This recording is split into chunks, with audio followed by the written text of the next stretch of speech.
अस्सलाम वालेकुम, welcome to my channel. कैसे हैं आप लोग। आज की वीडियो में हम केक कॉम्बिनेशंस का टॉपिक पढ़ेंगे डिस्क्रीट मैथ के अंदर। तो स्टार्ट जो है ना इसका वो केस सिलेक्शन से हो रहा है। ये हम पिछले लेक्चर में कर चुके हैं, मैं दोबारा इसको एक्सप्लेन नहीं करूँगी। बिल्कुल सेम वही कॉपी पेस्ट किया हुआ सब कुछ, एग्जाम्पल भी वही है। ठीक है, तो ये मैं ऑलरेडी आपको लास्ट लेक्चर में करवा चुकी हूँ, तो इसको हम यहाँ पर रिपीट नहीं करेंगे। हम डायरेक्ट अपने नेक्स्ट टॉपिक पर चलेंगे जो है ऑर्डर्ड एंड अनऑर्डर्ड पार्टीशंस। ठीक है, सबसे पहले तो देखें जी पार्टीशंस क्या होता है। आपके पास फॉर एग्जांपल एक सेट है। सेट किसे कहते हैं हम? कलेक्शन ऑफ ऑब्जेक्ट्स होते हैं ना। ठीक है, कुछ एलिमेंट्स होते हैं जिनको कलेक्ट किया हुआ होता है। अब एक सेट है लेकिन वो फाइनाइट है। फाइनाइट का मतलब क्या है कि उसके अंदर जितने भी एलिमेंट्स हैं ना वो काउंट किए जा सकते हैं। इनफाइनाइट कौन सा होता है? जो काउंटेबल नहीं होता। ठीक है, लेकिन यहाँ पे हम फाइनाइट सेट की बात कर रहे हैं। लेट्स से हम उसको एस का नाम दे देते हैं और उसके अंदर इस तरह से कुछ एलिमेंट्स पड़े हुए हैं। ठीक है, आप उसके एलिमेंट्स को ही उठा के ना कुछ सबसेट्स बना लेते हो। अब सबसेट्स क्या होते हैं? फॉर एग्जांपल आपके पास एक सेट है 1 2 3 4, तो मैं यहाँ से लेट से 1 और 2 को अलग कर लूँ। ठीक है, 3 और 4 को अलग कर लूँ। तो देखिए मैंने एक सेट में से 2 सबसेट्स बना लिए हैं। सबसेट का मतलब होता है कि ये सारे एलिमेंट इसके अंदर मौजूद हैं, तो ये उसका सबसेट होगा। ठीक है, इस तरह से फॉर एग्जांपल मैं सिर्फ 1 और 2 लिख लेती हूँ, तो ये भी इसका सबसेट है, ये भी इसका सबसेट है। ठीक है, तो सबसेट होता है कि इसी में से 1 2 या आप 3 एलिमेंट्स को उठा के भी इस तरह से सबसेट्स बना सकते हैं। ठीक है, अब सबसेट जो है ना वो समटाइम्स डिसजॉइंट होते हैं, यानी उनमें कुछ भी कॉमन नहीं होता। समटाइम्स वो ओवरलैपिंग होते हैं। जैसे अगर इन दोनों की बात करें तो जो 2 एलिमेंट्स इसके अंदर मौजूद हैं उनमें से कोई भी इसके अंदर मौजूद नहीं है, यानी दोनों में कुछ कॉमन नहीं आ रहा, कुछ सेम एलिमेंट नहीं है। लेकिन अगर आप इन 2 सबसेट्स की बात करें हैं तो ये भी दोनों उसके सबसेट ना, लेकिन इसमें देखें 3 जो है वो कॉमन आ रहा है, तो ये ओवरलैपिंग है। लेकिन ये दोनों जो हैं ये क्या है? डिसजॉइंट है। तो हम यहाँ पे जो पार्टीशंस करते हुए सबसेट्स बनाएंगे ना वो डिसजॉइंट होने चाहिए। ठीक है, डिसजॉइंट का मतलब है कि उनमें कुछ भी कॉमन ना हो। और दूसरी बड़ी इंपॉर्टेंट बात है कि वो नॉन एम्प्टी हो। ऐसा ना हो आप खाली सेट बना लें, क्योंकि आपको पता है खाली सेट जो होता है यानी जो एम्प्टी सेट होता है वो हर किसी का सबसेट होता है। ठीक है, तो आपने एम्प्टी सेट नहीं लेना, कोई ना कोई एलिमेंट लाजमी हो, लेकिन वो सारे जो सबसेट्स आप बनाएं वो डिसजॉइंट हों और उन सब का अगर यूनियन लेना तो दोबारा से एस वापस आ जाए। जैसे अगर मैं इन दोनों का यूनियन लेती हूँ तो वो दोबारा से 1 2 3 4 आ जाएगा। यूनियन तो पढ़ा हुआ ना आपने पहले, तो देखिए वही सेम सेट वापस आ गया। लेकिन अगर मैं इन दोनों का, ये दोनों भी तो इसके सबसेट है ना, इन दोनों का यूनियन लूँगी तो 1 2 आएगा। वो सेम हमारे पास सबसेट, सेम जो हमारा बड़ा वाला सेट था वो वापस नहीं आया। तो पार्टीशन हम इस तरह की नहीं कर सकते। हालांकि हैं तो ये भी सबसेट, लेकिन आपने ऐसे सबसेट्स बनाने हैं एक तो उनमें कुछ कॉमन ना हो, दूसरा अगर हम उनका यूनियन लें तो आपके पास सेम सेट पहले वाला वापस आ जाए। ठीक है, तो ये इसकी डेफिनेशन हो जाएगी। और ये जो आपने छोटे छोटे सबसेट्स बनाए हैं उन्हें हम कहेंगे ये पार्टीशंस हैं किसकी? उस ओरिजिनल सेट की। ठीक है, अब पार्टीशंस जो है वो ऑर्डर होती है अगर order of the cells in the list counts, यानी अगर ऑर्डर मैटर करता हो। ठीक है, यानी ऑर्डर चेंज करने से आपको लगता है कि कोई न्यू चीज़ आ जाएगी तो फिर आप वहाँ पे कहते हैं कि ये ऑर्डर्ड पार्टीशन है, अदरवाइज वो अनऑर्डर्ड होती है। ठीक है, आगे हम ये भी देखेंगे कि ऑर्डर्ड को हम अनऑर्डर्ड में कैसे कन्वर्ट करते हैं। ठीक है, नॉर्मली हम जो फार्मूला यूज़ करेंगे ना आगे वो नॉर्मली हमें ऑर्डर्ड पार्टीशंस ही देगा, लेकिन हम उसको अनऑर्डर्ड में कन्वर्ट कर सकते हैं। तो सबसे पहले उन्होंने हमें एग्जांपल दे दिया कि फॉर एग्जांपल आपके पास एक सेट है जिसमें 1 से 7 तक एलिमेंट्स हैं, तो आप इसमें से 1 2 अलग कर लें, 3 4 5 अलग कर लें और 6 7 अलग कर लें। तो देखिए 3 सबसेट बना लिए ना आपने। अब ये तीनों सबसेट्स मिलके एक पार्टीशन बना रहे हैं। ठीक है, अब ये जो पार्टीशन है इसमें आप देखें जो तीनों सबसेट्स हैं तीनों में कुछ भी कॉमन नहीं आ रहा, और अगर हम इन तीनों का यूनियन लें तो वही सेट एस वापस आ जाता है हमारे पास।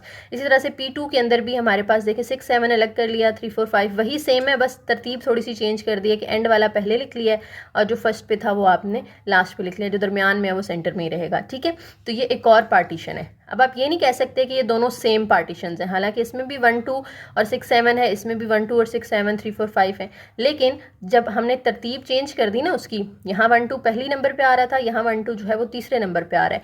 तरतीब चेंज कर दी तो ये दोनों डिफरेंट पार्टीशंस हो गई, डिफरेंट ऑर्डर्ड पार्टीशंस हैं, डिस्टिंक्ट ऑर्डर्ड पार्टीशंस हैं, ये सेम नहीं है। ठीक है, अच्छा जी, उसके बाद एग्जाम्पल है हमारे पास यहाँ पे जिससे हम पार्टीशंस का कॉन्सेप्ट मजीद क्लियर हो जाएगा।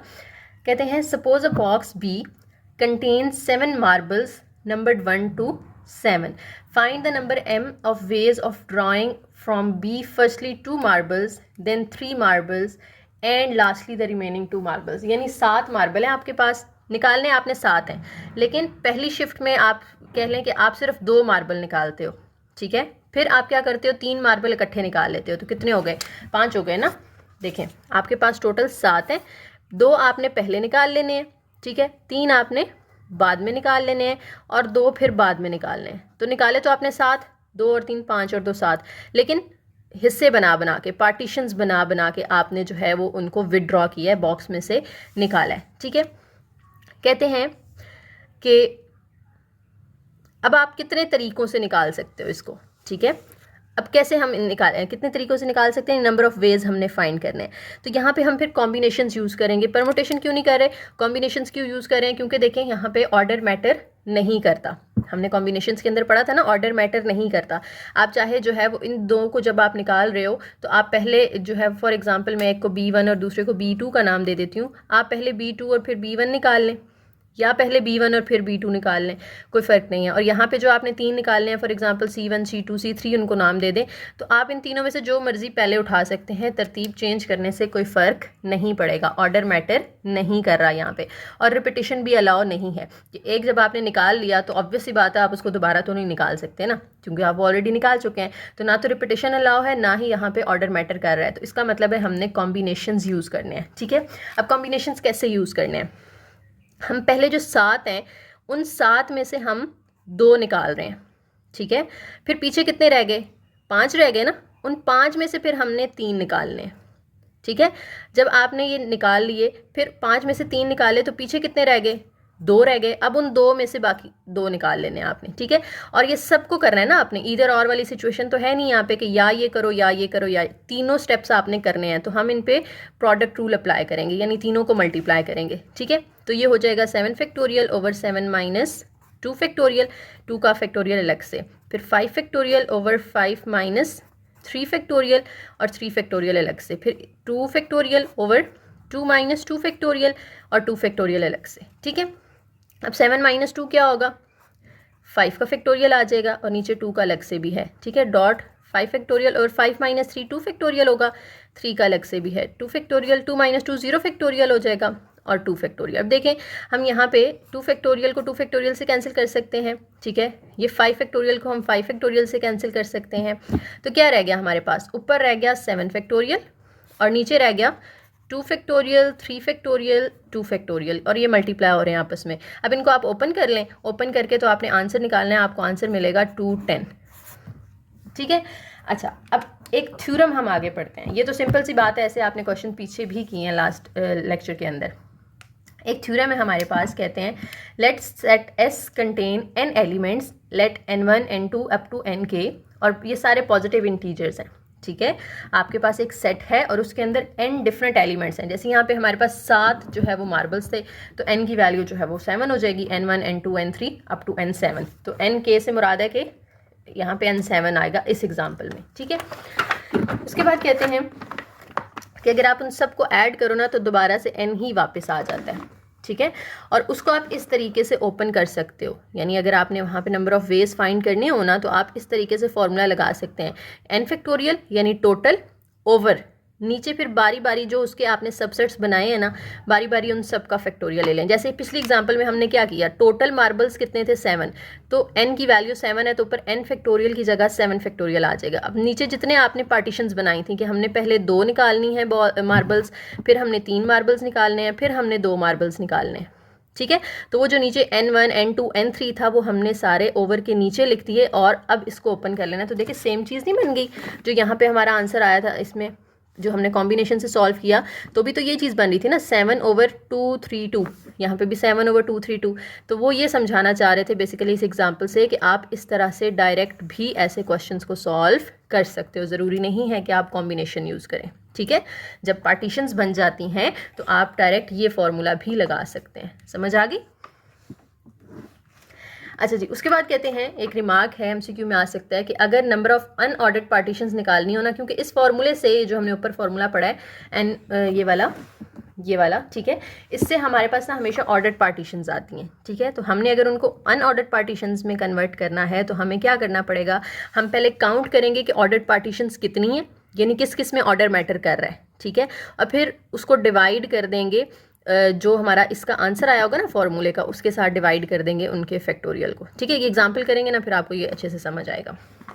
अच्छा, सबसे पहली एग्जाम्पल है इस फॉर्मूला के according, find the number m of ways that 9 toys can be divided among 4 children if the youngest child is to receive 3 toys and each of others 2 toys. यानी total toys कितने हैं? 9। ठीक है, तो n की value हमारे पास कितनी हो जाएगी? 9 हो जाएगी। उसके बाद कहते हैं कि कितने बच्चों में आपने डिवाइड करना है? 4 चिल्ड्रन के अंदर, यानी 4 बच्चे हैं हमारे पास। ठीक है, फर्स्ट, सेकंड, थर्ड और फोर्थ। फर्स्ट चाइल्ड को कितने मिलने हैं? देखें, कहते हैं youngest child to receive 3 toys, यानी जो सबसे छोटा बच्चा है उसको 3, यानी 4th नंबर पे जो है उसको 3 टॉयज मिलेंगे। कितने मिलेंगे जी? 3 toys. And each of the others 2 toys, और बाकी जितने हैं उन सबको 2-2 टॉयज मिलेंगे। ठीक है, तो देखें 9 पूरे हो गए ना, 3, 4, 5, 6, 7, 8, 9, तो 9 टॉयज हमने 4 जो चिल्ड्रन हैं उनके अंदर डिस्ट्रीब्यूट कर दिए। तो उसी 9 में से हमने पार्टीशंस बनाई हैं। देखें, तो हम यहाँ पे फिर ये वाला फॉर्मूला यूज़ करेंगे, 9 फैक्टोरियल, यानी टोटल n ऊपर आता है और नीचे जितनी पार्टीशंस होती हैं उन सब का फैक्टोरियल आ जाएगा। 2 फैक्टोरियल, फिर 2 फैक्टोरियल, फिर 2 फैक्टोरियल, फिर 3 फैक्टोरियल, और दरमियान में डॉट्स लगा देने हैं कि हम इनको आपस में मल्टीप्लाई करें। अब आपने इसको ओपन कर लेना है। ठीक है, 9 को भी 1 तक ओपन कर लें, 2 को भी, इस 2 को, इस 2 को और इस 3 को, सबको आपने फिर जो कटिंग होगी कर लेनी है, ऊपर वाले आपस में नीचे वाले आपस में मल्टीप्लाई करके डिवाइड करना है, तो आंसर आ जाएगा आपके पास 2520। ओके हो गया।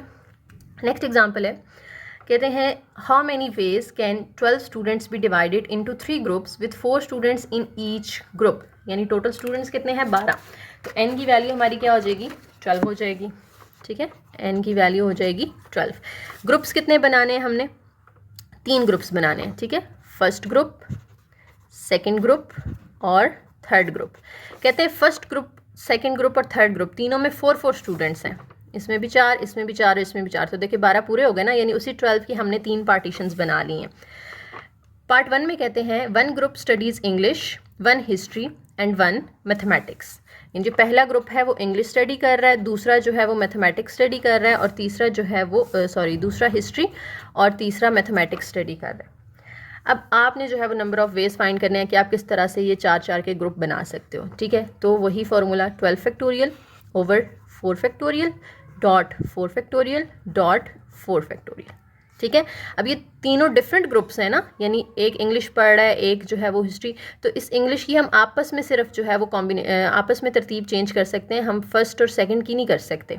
ठीक है, तो ये बस इस तरह से सिंपल आपने आंसर निकाल देना है। इसी के ना बी पार्ट में वो हमसे कहते हैं all the groups study mathematics, यानी जो तीनों ग्रुप्स हैं वो मैथ पढ़ रहे हैं, ये भी मैथ पढ़ रहा है, ये भी मैथ पढ़ रहा है और ये ग्रुप भी मैथ पढ़ रहा है। ठीक है, तीनों ग्रुप्स मैथ स्टडी कर रहे हैं। तो अब हम जो है वो हमारी मर्जी, हम पहले थर्ड ग्रुप चूज़ कर लें, फिर सेकंड, फिर फर्स्ट, या पहले फर्स्ट फिर थर्ड फिर सेकंड, क्योंकि तीनों ने सेम चीज़ ही पढ़नी है ना, तो यहाँ पे ऑर्डर की बात आ जाती है। ठीक है, तो अब जब आप ये फॉर्मूला लगाएंगे ना, 12 factorial over 4 factorial dot 4 factorial dot 4 factorial, तो अब ये तीनों सेम है। पहले तीनों क्या थे? डिफरेंट सब्जेक्ट स्टडी कर रहे थे, अभी ये तीनों सेम सब्जेक्ट्स जो हैं वो स्टडी कर रहे हैं, तो हमें यहाँ पे इसको अनऑर्डर्ड में कन्वर्ट करना है। उसके लिए क्या करना पड़ेगा? इसको हमें मल्टीप्लाई करना पड़ेगा 1 ओवर समथिंग। हमने पीछे पढ़ा था ना रिमार्क के अंदर कि हम डिवाइड करते हैं बाय सूटेबल नंबर। ठीक है, तो बेसिकली हम यहाँ डिवाइड कर रहे हैं, तो वो 1 ओवर करके लिख रहे हैं। आप डायरेक्ट यहाँ पे इधर फ्रैक्शन को आगे करके ना इधर नीचे भी डिवाइड कर सकते हो। ठीक है, अब डिवाइड करना किससे? देखें कितने ग्रुप्स हैं जो सेम है, 1, 2, 3, तीनों में सेम सब्जेक्ट पढ़ा जा रहा है, तो 3 फैक्टोरियल से डिवाइड कर देना है आपने। समझ आ रही है बात की? 3 ग्रुप्स हैं, अगर वो कहते हैं ना 2 ग्रुप्स मैथ पढ़ रहे हैं और एक इंग्लिश पढ़ रहा है, तो फिर 2 थे जो सेम होने थे, तो फिर हम 2 फैक्टोरियल से इसको डिवाइड करते हैं। अभी तीनों मैथ पढ़ रहे हैं, तो हम फिर 3 फैक्टोरियल से उसको डिवाइड करेंगे। समझ आ रही है बात? इसको भी आपने कैलकुलेटर से निकाल लेना आंसर को। ठीक है, इस एग्जाम्पल में कहते हैं how many ways can 8 student be divided into 2 teams, यानी 8 स्टूडेंट्स हैं। स्टूडेंट्स कितने हैं हमारे पास? 8 हैं, तो n की वैल्यू क्या हो गई? 8। 2 टीम्स बनानी है, फर्स्ट टीम और सेकंड टीम। किस तरह बनानी है? कंटेनिंग। पार्ट 1 में कहते हैं 5 and 3 स्टूडेंट्स रिस्पेक्टिवली, यानी फर्स्ट में आप 5 स्टूडेंट ले लो और सेकंड में आप 3 ले लो।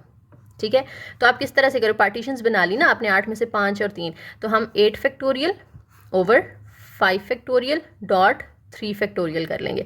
अब यहाँ पे क्वेश्चन आप लोगों के माइंड में रेज हो रहा होगा कि पीछे भी तो ऐसे सवाल थे, हमने कॉम्बिनेशन यूज़ किए थे। बेसिकली यहाँ भी हम कॉम्बिनेशन ही कर रहे हैं। आपने पहले एग्जाम्पल में देखा ना, हमने कॉम्बिनेशन ही किया था, तो हमारा जो आंसर आ रहा था वही सेम आंसर इसी फॉर्मूला से भी आ सकता है। ठीक है, तो आप कॉम्बिनेशन वाले फॉर्मूला यूज़ कर लो कि 8C5 वगैरह करके, या आप ये फॉर्मूला यूज़ कर लो, आंसर दोनों से आपका सेम ही आएगा। ठीक हो गया। अच्छा, अब ये इसका आंसर आपने निकाल लेना है। ठीक है, आंसर तो निकाल लेंगे ना। चले मैं इसको एक को ओपन कर देती हूँ। 8 7 6 5 फैक्टोरियल तक ओपन कर लें, नीचे 5 फैक्टोरियल है, 3 2 1 को ओपन कर लें, 5 कैंसिल हो जाएगा। ठीक है, बाकी जो है वो ये 3 2 ज़ार 6, 2 2 से कैंसिल, तो 8 7 ज़ार 56। इस तरह से आप जो है वो आंसर निकालते हैं। कैलकुलेटर से डायरेक्ट भी आप जो है वो कैलकुलेशन कर सकते हो। ठीक है, अच्छा, इसी के बी पार्ट में कहते हैं कि जो 8 स्टूडेंट्स हैं ना, जब आप उन्हें फर्स्ट और सेकंड ग्रुप में डिवाइड करो तो 4 4 का ग्रुप बनाना है आपने। ठीक है, तो इसी तरह से हम करेंगे 8 factorial over 4 factorial dot 4 factorial. लेकिन हमें एक और इसको डिवाइड करना पड़ेगा क्योंकि दोनों सेम आ गए ना, दोनों सेम ग्रुप्स आ गए, रिपीट हो रहे हैं। यहाँ पे ऑर्डर जो है वो हम अब आगे पीछे कर सकते हैं, यानी हो सकता है यहाँ पे तो उन्होंने कहा था पहले वाले में 5 और दूसरे वाले में 3, तो ऑर्डर्स उन्होंने खुद ही बता दिया था, तो ऑर्डर्ड पार्टीशन करनी थी हमने, ऑर्डर्ड पे आंसर आ गया। ठीक है, लेकिन यहाँ पे ऑर्डर्ड के बाद हमने उसको अनऑर्डर्ड में भी कन्वर्ट करना है, क्योंकि हो सकता है हम पहले ये वाले 4 सेलेक्ट कर लें या पहले ये वाले 4 सेलेक्ट कर लें। ठीक है, तो चॉइस आ गई ना, तो इसलिए हमने इसको फिर आगे डिवाइड भी करना है किसी नंबर से, इतना नहीं छोड़ देना। अब किससे डिवाइड करना है, कितने ग्रुप्स हैं जो रिपीट हो रहे हैं, 2 है ना, 4 2 दफ़ा आ रहा है। ठीक है, तो आपने इसको 2 फैक्टोरियल से डिवाइड कर देना है।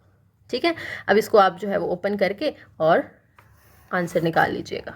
ठीक है, नेक्स्ट एग्जांपल में कहते हैं find the number m of ways that a class x with 10 students can be partitions into 4 teams A1 A2 B1 B2 where A1 and A2 contain 2 students each and B1 B2 contains 3 students each।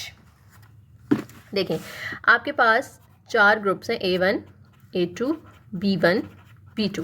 कह रहे हैं कि A1 और A2 में कितने students हैं, 2 students हैं, यानी इसमें भी 2 हैं और इसमें भी 2 हैं। और B1 और B2 में कितने हैं, 3 स्टूडेंट्स ईच। B1 में भी 3 हैं और B2 में भी 3 है। टोटल उन्होंने हमें नहीं बताया, उन्होंने कहा है number m of veg find करें, और 10 बता दिए हुए हैं 10 स्टूडेंट्स। नहीं भी बताया होते तो हम यहाँ से टोटल कर लेते, 3 और 3 6 7 8 और 9 10। ठीक है, लेकिन उन्होंने हमें बता दिए n इज इक्वल टू 10। अच्छा, अब इसमें भी आपने इसी तरह से करना है, 10 factorial over 2 factorial dot 2 factorial dot 3 factorial dot 3 factorial. लेकिन हमें इसको डिवाइड भी आगे करवाना पड़ेगा। क्यों? क्योंकि यहाँ पर जो है हम देख रहे हैं कि रिपीट हो रहे हैं नंबर्स। ठीक है, क्योंकि A1 और A2 सेम है ना, हम हो सकता है कि A2 पहले सेलेक्ट कर लें और A1 बाद में, या इधर से B2 पहले सेलेक्ट, यानी इनकी आपस में भी 2 अरेंजमेंट्स हैं और इनकी आपस में भी अरेंजमेंट्स हैं। ठीक है, तो ये और ये 2 भी 2 दफ़ा आ रहा है तो एक दफ़ा इसके लिए हम 2 फैक्टोरियल लिखेंगे, और 3 भी 2 दफ़ा आ रहा है तो एक दफ़ा इसके लिए हम 2 फैक्टोरियल लिखेंगे। ठीक है, दोबारा देख लें, यहाँ पे पिछले एग्जांपल में तो 4 2 दफ़ा था ना, तो हमने 2 फैक्टोरियल लिख लिया। यहाँ पे 2 2 दफ़ा है, उसके लिए 2 फैक्टोरियल, फिर 3 भी 2 दफ़ा है, इसके लिए 2 फैक्टोरियल। फॉर एग्जांपल यहाँ पे 2 3 दफ़ा आ जाता तो हम 2 फिर 3 दफ़ा था तो हमने यहाँ पे 3 फैक्टोरियल लिखना था, और 3 के लिए फिर हम 2 लिखते हैं क्योंकि 3 2 दफ़ा आ रहा है। तो इस तरह से आपने देख लेना होता है कि कितनी दफ़ा वो रिपीट हो रहा है, फिर उसी से हम उसको डिवाइड कर देते हैं। ठीक है, तो आपके पास आंसर इसका आ जाएगा 6300। नेक्स्ट एग्जाम्पल है, कहते हैं suppose 20 people can divided in 6 committees so that 3 people each serve on committee C1 and C2। यानी C1 और C2 में कितने कितने लोग हैं, 3 पीपल। ठीक है, C3 और C4 में वो कहते हैं कि कितने हैं, 4 पीपल, दोनों में 4 4 हैं। ठीक है, 2 पीपल ऑन कमेटी C5 में 2 हैं, 4 पीपल ऑन कमेटी C6, इसमें 4 लोग हैं। ठीक है, और टोटल हमें उन्होंने बता दिया कि 20 पीपल हैं, तो n जो है वो हमारा क्या हो जाएगा, 20 हो जाएगा। अब इसी तरह से फॉर्मूला आपने खोल लेना है, 20 factorial over 3 factorial dot 3 factorial dot 4 factorial dot 4 factorial dot 2 dot 4 dot 2 factorial dot 4 factorial. ठीक है, और ये कमेटीज़ डिफरेंट है ना, उन्होंने हमें ऑर्डर बता दिया कि पहले C1 करना है, फिर C2 सेलेक्ट करना है, फिर C3, फिर C4, तो इसमें हमें फिर उसको डिवाइड करने की ज़रूरत नहीं है जैसे हम इनमें डिवाइड कर रहे थे। ठीक है, या जैसे हमने इसमें डिवाइड किया, क्योंकि उन्होंने हमें खुद यहाँ पे तरतीब बता दी है कि इस तरह से आपने कमेटीज़ को सेलेक्ट करना है। ठीक है, अब इसके अंदर हमने फिर ऑर्डर्ड में ही आंसर कर देना है, उसको अनऑर्डर्ड में कन्वर्ट नहीं करना। उसके बाद कहते हैं 20 people are divided into teams of size 3 3 4 4 2 4 find the number of possible arrangements. यहाँ पे उन्होंने हमें नहीं बताया कि 1 है 2 है 3 है, किस तरह से आपने सिलेक्शन करनी है। ठीक है, तो जब हम करें, ये तो n है ना, तो ये आ जाएगा 20 फैक्टोरियल ओवर नीचे 3 3 4 4 2 4 3 3 4 4 2 4, इन सब के भी आपने नीचे क्या कर लेने हैं, फैक्टोरियल्स ले लेने हैं। ठीक है, और इसको हमें ऑन ऑर्डर्ड में कन्वर्ट करना पड़ेगा साथ में किसी नंबर से डिवाइड करके, क्योंकि यहाँ पे हमें उन्होंने तरतीब नहीं बताई जैसे ऊपर बताई थी। ठीक है, तो इसमें देखें 3 कितनी दफ़ा आ रहा है, 2 दफ़ा आ रहा है ना, तो इसके लिए हम 2 फैक्टोरियल लिख लेंगे। 4 कितनी दफ़ा आ रहा है, 1 2 3, तो हमने उसको 3 फैक्टोरियल लिख लेना है। और 2 एक ही दफ़ा आ रहा है तो उसके लिए 1 फैक्टोरियल लिख लें। ठीक है, और अगर आप ये नहीं भी लिखते 1 तो कोई फ़र्क नहीं पड़ता, क्योंकि 1 का फैक्टोरियल 1 ही होता है। तो आप चाहें तो जो एक दफ़ा आ रहे हैं उसकी जगह कुछ भी ना लिखें, उसको इग्नोर भी कर सकते हैं, क्योंकि वहाँ पे तो 1 आना है, तो वो लिखना ज़रूरी नहीं है। अब इनका जो आंसर आएगा और इनका भी इस तरह से आपने ओपन करके इनको जो है वो सॉल्व कैलकुलेटर से ना डायरेक्ट आप 3 factorial multiply by 3 factorial multiply by 4 इस तरह से करके डायरेक्ट जो आंसर है वो यहाँ लिख लिया करें। ठीक है, और इनको आपस में मल्टीप्लाई करके इनके फैक्टोरियल्स को, ये नहीं 2 3 6 करके तो 6 फैक्टोरियल ले लें, नहीं, वो गलत हो जाएगा। 2 factorial multiply by 3 factorial, calculator पे फैक्टोरियल का साइन होता है। ठीक है, उसका जो आंसर है वो यहाँ लिख लें। फिर आप डायरेक्ट कैलकुलेटर से 20 फैक्टोरियल ओवर वो आंसर कर लें, और फिर 1 ओवर ये आंसर कर लें, जो आंसर्स आएँ फिर उनको आपस में मल्टीप्लाई कर लें। ठीक है, तो डायरेक्ट ज़्यादातर काम आपने कैलकुलेटर से ही करना है। ओपन करने बैठेंगे तो पेपर में बड़ा टाइम चला जाएगा आपका। उसके बाद हमारा टॉपिक है जी जनरलाइज्ड परमुटेशन और परमुटेशंस विद रेपिटेशन। तो जनरलाइज्ड फॉर्म यहाँ पे उन्होंने दे दिया आपको कि आप इस तरह से जब ओपन करते हैं n factorial over n1 n2 n up to n के, ठीक है, तो उसको आप इस तरह से भी लिख सकते हो, n n1 n2 up to n के। ठीक है, जैसे हम nck लिखते हैं ना, तो उसको हम यूँ n और k भी लिख सकते हैं। इसी तरह से यहाँ पे आप n ओवर लिख रहे हो, लेकिन आप उसको इस तरह से भी लिख सकते हो ब्रैकेट के अंदर। ठीक है, तो बस MCQ के लिए देख लें। अब ये जो एग्जांपल्स है ना, इस तरह की लाजमी एक ना एक पेपर में आती है, ये MCQ में, ये शॉर्ट क्वेश्चन में, जिसमें इस तरह से स्पेलिंग दिए होंगे किसी भी वर्ड के। फॉर एग्जांपल बेंजीन दिया होता है, ठीक है, या पाकिस्तान, ये कोई भी इस तरह से आपको दिया होगा, और उसमें से फिर आपको जो है वो कहते हैं कि number of distinct partitions permutations बनाएं। ठीक है, तो वही फार्मूला जो भी हम ऊपर सारा यूज़ करते हुए आ रहे हैं। देखें बेंजीन के अंदर टोटल लेटर्स कितने हैं, पहले तो हमने ये काउंट कर लेना है। ठीक है, 1 2 3 4 5 6 7। ठीक है, तो n की वैल्यू हमारी क्या हो जाएगी, 7 हो जाएगी। n 7 हो गया, यानी 7 फैक्टोरियल। ठीक है, ओवर नीचे क्या आना है। अब देखिए b कितनी दफ़ा आ रहा है, b एक ही दफ़ा आ रहा है, तो हम यहाँ पे n1 जो है वो 1 लिख लेते हैं। ठीक है, फिर e जो है वो कितनी दफ़ा आ रहा है, 1 2 3, तो n2 जो है वो हम 3 लिख लेते हैं।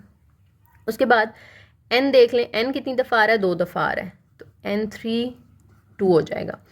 फिर z कितनी दफ़ा आ रहा है, एक ही दफ़ा आ रहा है, तो n4 को हम 1 कह देते हैं।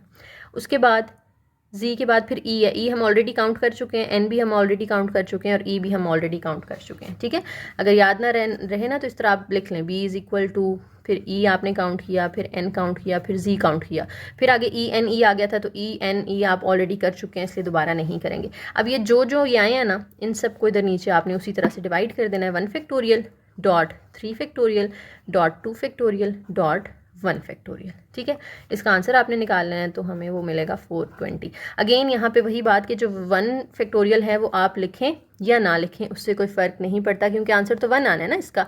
तो आप चाहें तो ये जो एक दफ़ा आ रहे होते हैं उनको बीच में मेंशन ना करें, सिर्फ जो एक से ज़्यादा दफ़ा आ रहे हैं उनको मेंशन करें, और उन्हीं का बस फैक्टोरियल ले लें। ठीक है, लेकिन अगर आप बीच में कर भी देते हैं उनको मेंशन, तो भी कोई प्रॉब्लम नहीं है।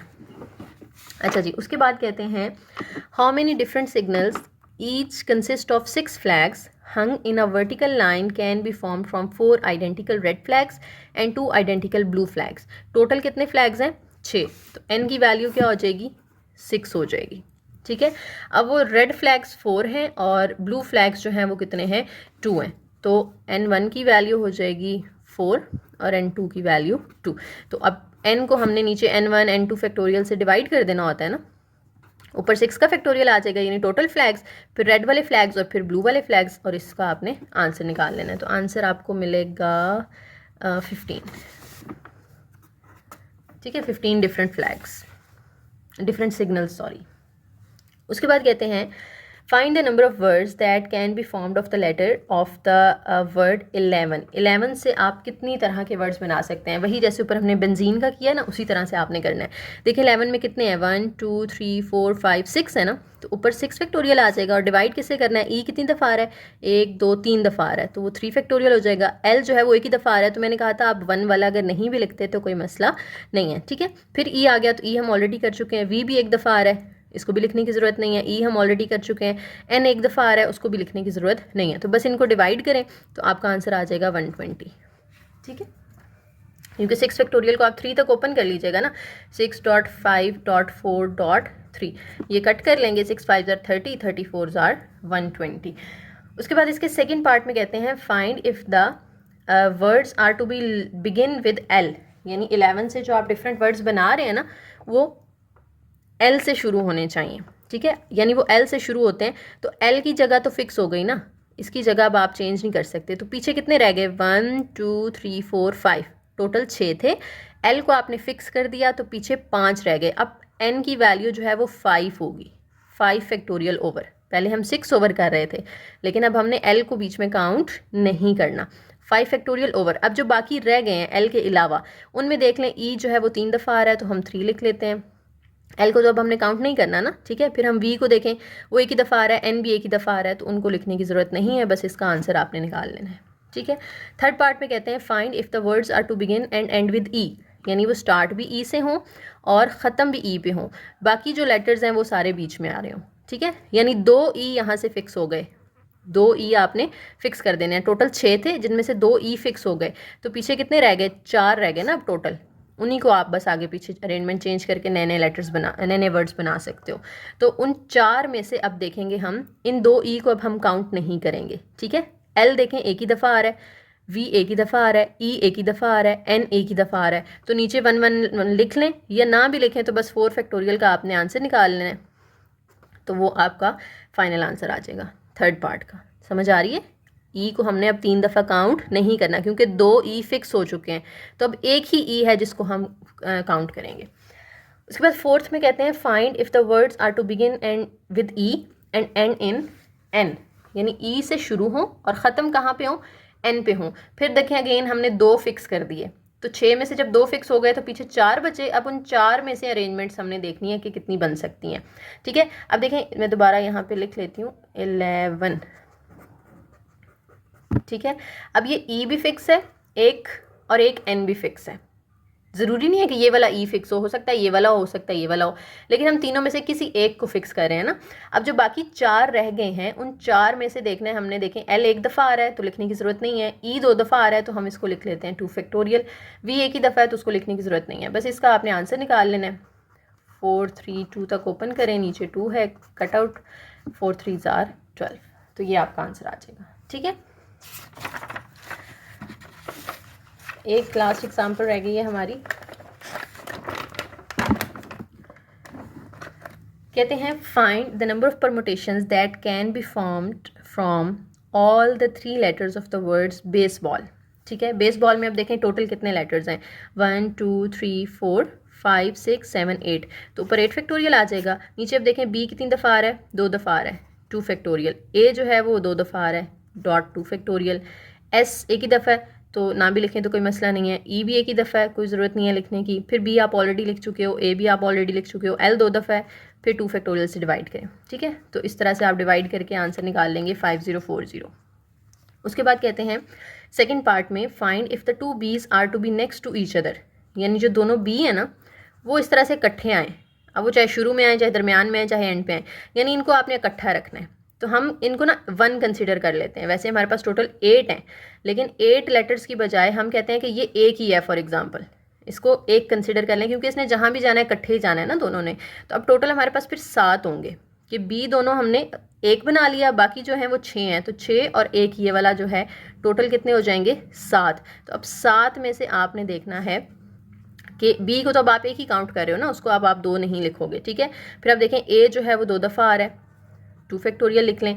फिर एस एक दफ़ा है, ई एक दफ़ा है, तो बी को तो हम अब काउंट कर नहीं रहे। ए जो है वो फिर आप ऑलरेडी कर चुके हो, एल 2 दफ़ा आ रहा है, तो एल फैक्टोरियल 2 फैक्टोरियल आ जाएगा। इसको कैलकुलेट करना है तो आंसर 1260 आ जाएगा, ठीक है। लास्ट इसका थर्ड पार्ट है find if the words are to begin and end in a vowel, यानी वॉल्स कौन से होते हैं, ए ई आई ओ यू, 5 होते हैं ना, ए ई आई ओ यू। आपने स्टार्ट भी वॉल से करना है और एंड भी वॉल पे करना है, ठीक है। तो कितने वॉल्स हैं हमारे पास, ए ई ए, ये 3 है, ठीक है। वॉल्स कितने हैं, 3 हैं, यानी हो सकता है वो ए से शुरू हो और ए पे ख़त्म हो जाए, हो सकता है वो ई से शुरू हो और ए पे ख़त्म हो जाए, हो सकता है वो ए से शुरू हो और ई पे ख़त्म हो जाए। ये 3 पॉसिबिलिटीज़ है ना हमारे पास, क्योंकि ए 2 है हमारे पास। तो हो सकता है वो स्टार्ट भी ए से हो और एंड भी ए पे हो, या वो ई से स्टार्ट होकर ए पे ख़त्म हो, या ए से स्टार्ट होकर ई पे ख़त्म हो। तो 3 पॉसिबिलिटीज़ हैं। तो पहली पॉसिबिलिटी के लिए हम ज़रा चेक करते हैं। 2 की पोजीशन हमने कर दी फिक्स, टोटल 8 हमारे पास लेटर्स हैं बेसबॉल के अंदर, 8 में से 2 की पोजीशन फिक्स कर दी, पीछे रह गए 6। अब उन 6 में से आपने जो है वो अरेंजमेंट देखनी है। देखिए बेस बॉल आपके सामने दोबारा लिख देती हूँ। देखिए 2 की पोजीशन फिक्स हो गई ना, इस ए की भी और इस ए की भी। तो पीछे 1 2 3 4 5 6 रह गए थे। अब उस 6 में से आपने देखना है बी 2 दफ़ा आ रहा है, 2 फैक्टोरियल, डॉट ई जो है वो एक ही दफ़ा है, एस पी एक ही दफ़ा है, लिखने की ज़रूरत नहीं है, एल 2 दफ़ा आ रहा है, 2 फैक्टोरियल। इसको कैलकुलेट करेंगे तो हमारा आंसर आ जाएगा 540। फिर दूसरी कंडीशन के लिए भी आप देखें 2 की पोजीशन आपने फिक्स कर दी हुई है। तो अगर 2 की पोजीशन फिक्स कर दी है, यानी ई की और एक ए की, ठीक है। तो अब पीछे फिर भी आपके पास 6 रह गए, और नीचे इसी तरह से आपने देखना है बी 2 दफ़ा आ रहा है, ठीक है, एस 1 दफ़ा है, ज़रूरत नहीं है लिखने की, ए भी अब 1 रह गया ना, क्योंकि इस ए को तो अब हम काउंट कर नहीं रहे, ठीक है, वो 1 रह गया, वो लिखने की ज़रूरत नहीं है। एल 2 दफ़ा आ रहा है, तो बी और एल की जगह पे हम 2 फैक्टोरियल लिख लेते हैं। इसका भी आंसर 540 आ जाएगा। और तीसरे का जब आप करोगे तो उसका भी आंसर आपके पास 540 आएगा।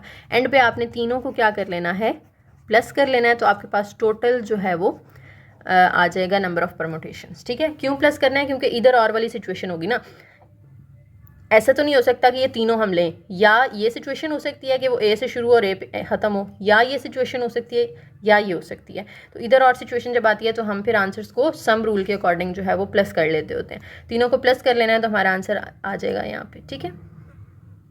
सॉरी 540 आंसर नहीं आता, इसका आंसर आता है, इसका आंसर आता है 180। सॉरी मैंने 540 लिख दिया, 180, ठीक है। और तीसरे का भी क्या आएगा, 180। फिर आप तीनों 180s को प्लस करोगे, 180 प्लस 180 प्लस 180, तो फाइनल आंसर आपको 540 मिलेगा, ठीक है। ये दूसरा तरीका ये है कि तीनों में क्योंकि सेम आ रहा है ना, इसमें भी 6/22 आ रहा है, इसमें भी 6/22 आ रहा है, और थर्ड केस में भी 6/22 आ रहा है। तो 3 दफ़ा लिखने की बजाय आप 1 दफ़ा लिख के उसको 3 से मल्टीप्लाई कर दो, तब भी आपको आंसर मिल जाएगा। लेकिन हमने पीछे इस तरह के सवाल किए ना कि अलग अलग करते थे और फिर उन पे और क्योंकि इधर और आ रहा होता था तो हम उनको प्लस कर देते थे, तो इसलिए मैंने ये वाली चीज़ भी एक्सप्लेन कर दी है साथ में, कि आप इससे कंफ्यूज ना हो कि ये कहाँ से आ गया, ठीक है। तो असल में ये है वही चीज़, लेकिन 3 दफ़ा सेम चीज़ आ रही थी, इसलिए उन्होंने इकट्ठा एक ही दफ़ा उसको 3 से मल्टीप्लाई कर दिया। आप इस तरह से भी कर लेंगे तो कोई मसला नहीं है, ठीक है। तो ये आज का लेक्चर था, उम्मीद है समझ आ गई होगी आप लोगों को। कोई मसला हो, कोई क्वेश्चन हो तो आप लोग कमेंट सेक्शन में पूछ सकते हैं। बस ये हमारा कॉम्बिनेशंस और परम्यूटेशंस का टॉपिक भी ख़त्म हो गया। नेक्स्ट लेक्चर हमारा इंशाल्लाह एक न्यू टॉपिक है, और जिसमें हम ट्री डायग्राम्स वगैरह पढ़ेंगे। काफ़ी इंटरेस्टिंग टॉपिक है। तो आज की वीडियो अगर पसंद आई है तो लाइक करें, शेयर करें, चैनल को सब्सक्राइब करें, और प्यारा सा कॉमेंट लाजमी किया करें। थैंक यू, अल्लाह हाफिज़।